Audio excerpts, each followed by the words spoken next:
My name is Alex Goldstein, and I'm a program manager for selection here at Amazon. I want to start off today with a story. It's about Jeff Bezos and the early days of Amazon. It's the mid-90s, and Amazon is an online bookstore. As the business starts to grow, Jeff is thinking about what other categories Amazon may be successful in. To help him answer this question, he emails 1,000 randomly selected customers, asking them the simple question: apart from the things that we have today, what would you like to see us sell? Now, the answers that came back, they surprised Jeff a little bit. They were pretty random. They covered a wide range of different categories.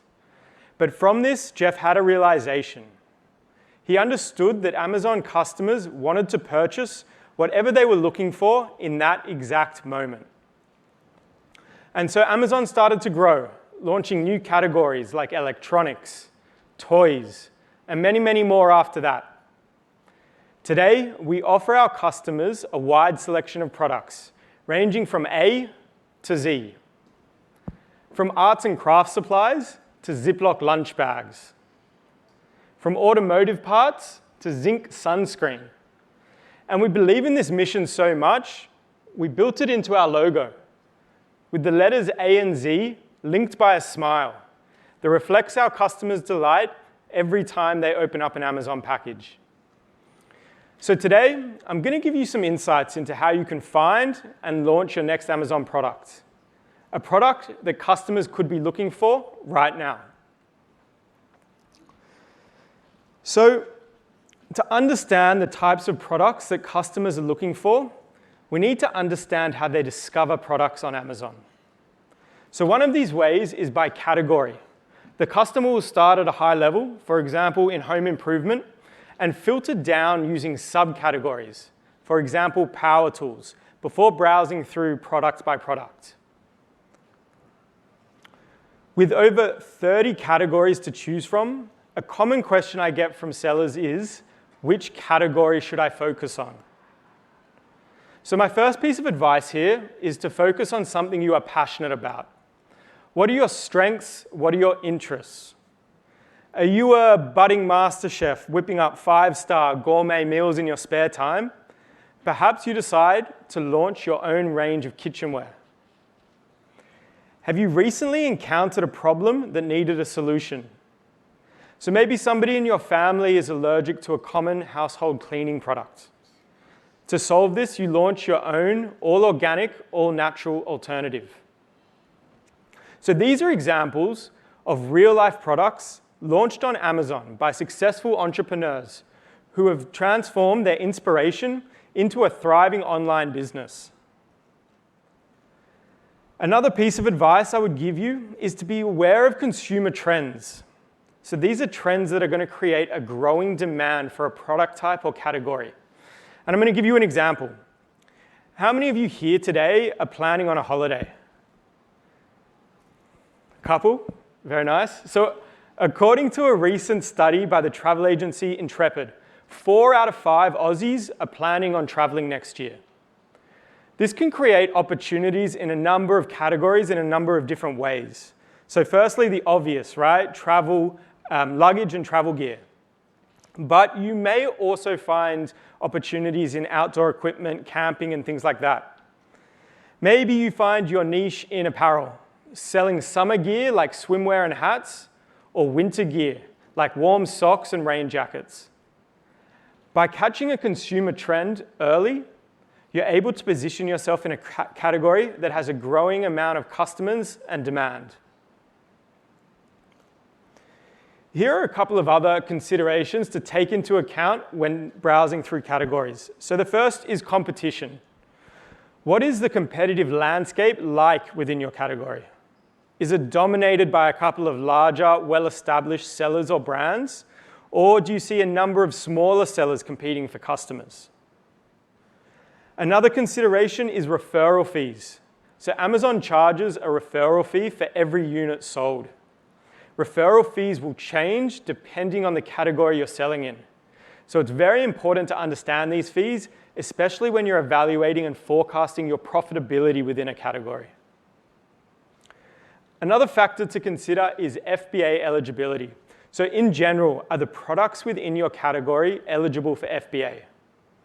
You should be thinking about characteristics like size, weight, and hazmat status here.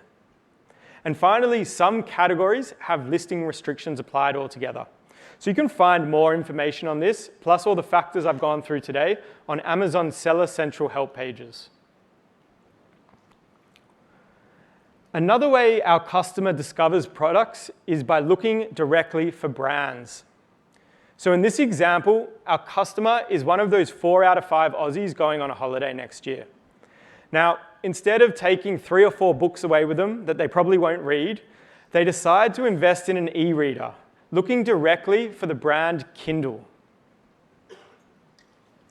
So to help you understand opportunities within brands and products, Amazon has launched the product suggestions page in Seller Central.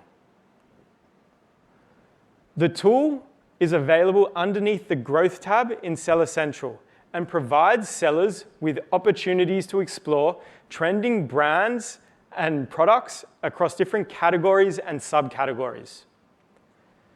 The tool is made up of 2 pages. So the first here is trending brands. To use the tool, a seller will come in and they will select a category from the dropdown, in this case, pet supplies. From here, they're presented with a number of brands and subcategories. So as a brand may operate across multiple subcategories, we'll only highlight the ones here that are relevant for sellers. From here, the seller can action the recommendation by shortlisting the idea for later or clicking through directly to the Amazon listings workflow. You can also explore the underlying products that drive these recommendations in the product page of the tool. So to use the tool, again, the seller will come in, they will select a category from the dropdown, in this case, electronics. From here, they can learn more about each product by selecting the product item title. This is going to jump directly into the listings page. Again, the seller can action the recommendation by shortlisting it or clicking on the Sell This Product button to go directly into the listings workflow. I'm going to go through an end-to-end example to show you how you may use this tool. So in this example, our seller is exploring the category computers. They're browsing through the trending brands page and notice the brand Acer. And also notice the subcategories laptops and monitors. To explore this idea a bit further, they jump into the products page, browse through some of the product suggestions, and shortlist a couple for further research. After looking directly into each listings page, the seller realizes that the listing for this particular Acer laptop is not live. There's nobody selling on it. So after speaking to their supplier and securing some inventory, they can get straight to selling, jumping directly into the listings workflow on this particular ASIN. The product suggestions page is available to you all underneath the Growth tab in Seller Central. And I encourage you to spend a bit of time exploring some of the recommendations we've put together for you. Another way to think about your customer is to think about how many of them are Amazon Prime members. So Amazon Prime members enjoy free and fast delivery on eligible products. And because of this, they may filter their search results using the Prime filters at the top of screen. Customers also keep a keen eye out for the Prime badge fixed onto each listing. So to make your products eligible for Prime, you can enroll them in the FBA program.